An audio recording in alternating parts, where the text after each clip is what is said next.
Sridevi madam గారు భోజనం ఎట్లుందండి? చాలా బాగుందండి. అండ్ ఈరోజు అయితే మేము గజ్వేల్కి రావడం జరిగింది.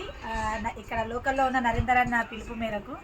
సో వెళ్తూ ఉంటే ఈ షాప్ పేరు మాకు సజెస్ట్ చేశారు. ఇక్కడికి వచ్చి భోజనం లంచ్ చేస్తున్నాము. నిజంగా చెప్తున్నాను, ఇంట్లో తిన్న ఫీల్ వస్తుంది. బోటీ కర్రీ కానివ్వండి, చికెన్ కానివ్వండి, మటన్ కానివ్వండి, చాలా అంటే చాలా బాగుంది. సో ఈ వేలో వెళ్ళే వాళ్ళు ఖచ్చితంగా హోటల్ని విజిట్ చేయండి. అండ్ ఇక్కడ ఒకసారి మీరు కూడా చూడండి. హలో నమస్తే, నేను మీ శ్రీదేవి.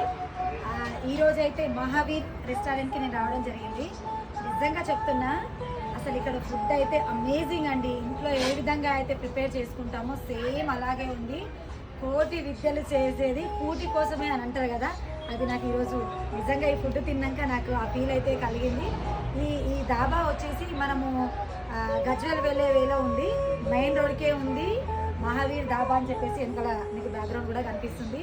సో ఈ వేలో వెళ్ళే వాళ్ళు ఖచ్చితంగా ఒక్కసారైనా ఇక్కడ ఆగి ఈ ఫుడ్ని ఒక్కసారైనా టేస్ట్ చేసి ఈ ఫుడ్ ఎలా ఉందో మీరు కామెంట్ రూపంలో ఖచ్చితంగా పెట్టాలని కోరుకుంటున్నాను.